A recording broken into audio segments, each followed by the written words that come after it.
Assalamualaikum warahmatullahi wabarakatuh. Kita bertemu lagi dalam pembelajaran pendidikan karakter dengan tema keteladanan. Berbicara tentang keteladanan tentunya tidak lepas dari kata teladan. Nah, teladan ini dapat berarti perbuatan yang dapat ditiru atau dapat dicontoh.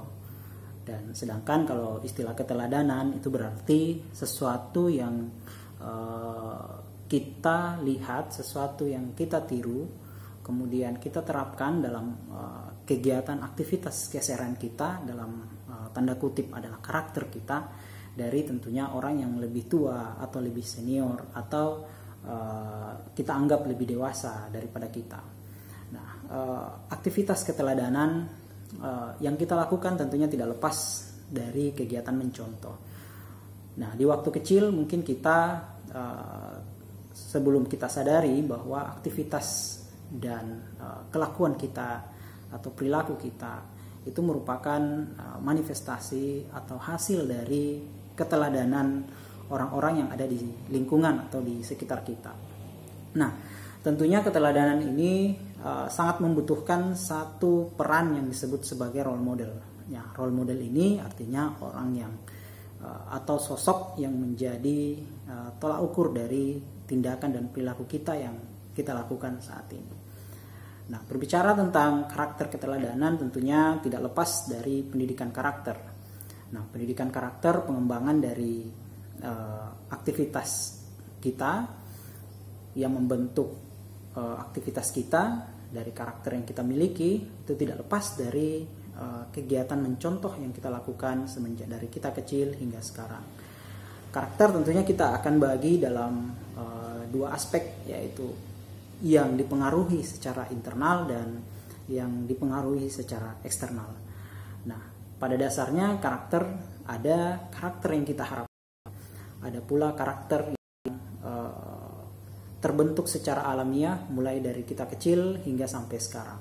Nah, faktor-faktor eksternal ini kan tentunya sangat banyak, mulai dari pendidikan di keluarga, mulai dari aktivitas di lingkungan kita, dengan siapa kita berteman, bahkan musik dan buku yang sering atau kita hobi untuk baca, ya, genre-genre musik yang kita suka, itu kadang berpengaruh terhadap karakter kita.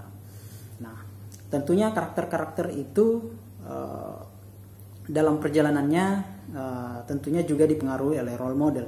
Nah, inilah pada pembahasan kita terkait dengan keteladanan yang membentuk karakter kita. Salah satunya adalah siapa yang menjadi teladan bagi kita.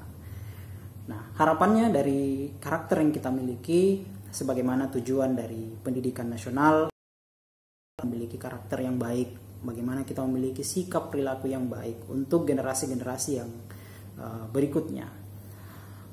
Tentunya hal sebagai insan yang berkarakter pada akhirnya nanti pada saat proses pendidikan kita di institusi pendidikan atau di mana saja di lingkungan kita, tentunya harapannya kita bisa menjadi role model atau bisa menjadi teladan bagi generasi-generasi selanjutnya. Nah, inilah yang akan menjadi tujuan dari pencapaian pendidikan di institusi.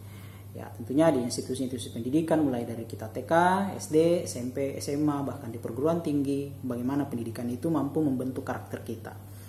Nah, proses pembentukan keteladanan ini, ya, tentunya tidak bisa dicapai tanpa beberapa unsur. Di antaranya adalah diri kita itu harus siap untuk dinilai dan dievaluasi.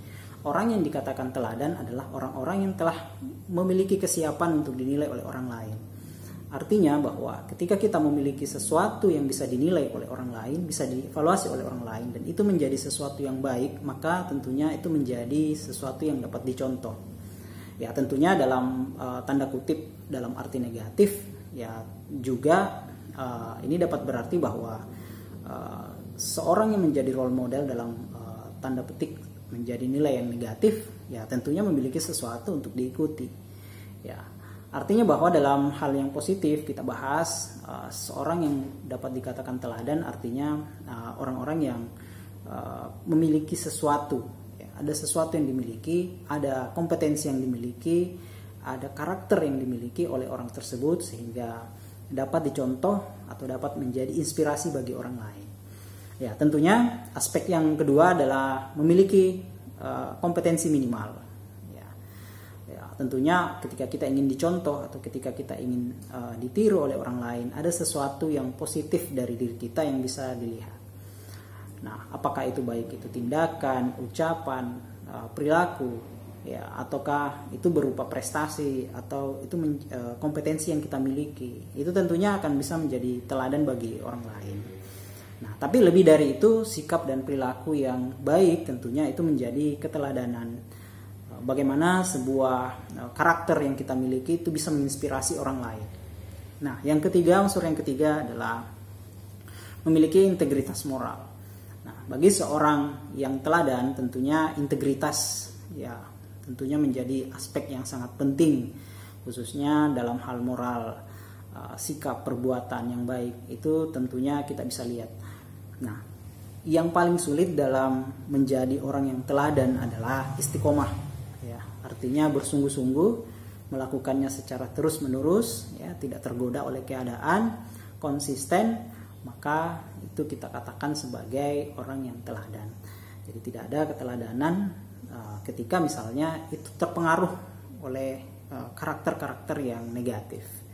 Ya, nah sekarang yang jadi masalah adalah dalam kehidupan kita bersosial sekarang, dalam kehidupan berbangsa kita, ya, di media sosial, di televisi, di media elektronik, ya, kita melihat begitu banyak tokoh-tokoh public figure yang seharusnya bisa menjadi teladan, seharusnya bisa menjadi contoh bagi generasi-generasi di masa mendatang, ya, justru menunjukkan perilaku-perilaku yang tidak dapat dicontoh atau tidak dapat diteladani. Padahal tanda kutip tujuan pendidikan nasional sejak itu kita buat, ya, sejak itu dibuat gitu ya. Pendidikan nasional tujuan pendidikan nasional tahun 2000 nomor 20 sesuai Undang-Undang nomor 20 tahun 2003 menyampaikan bahwa tujuan dari pendidikan nasional adalah bagaimana sikap dan perbuatan perilaku kita dari proses menjalani pendidikan itu, perilaku dan perbuatan kita bisa menjadi lebih baik, berakhlak mulia dan sebagainya. Nah, yang jadi masalah adalah sejak tujuan pendidikan nasional kita dari era kurikulum yang lama hingga perubahan-perubahan hingga sampai saat ini, apakah itu sudah menunjukkan perubahan karakter yang baik?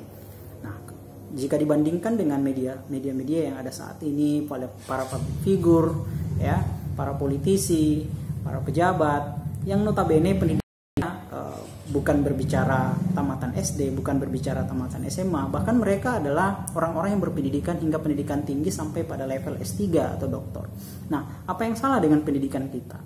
Apa yang salah dengan kurikulum yang kita miliki? Nah, ini kita akan jawab tentunya pada pembelajaran selanjutnya, dan bagaimana hubungannya dengan perubahan karakter dan pola pikir kita secara internal dan pengaruhnya secara eksternal.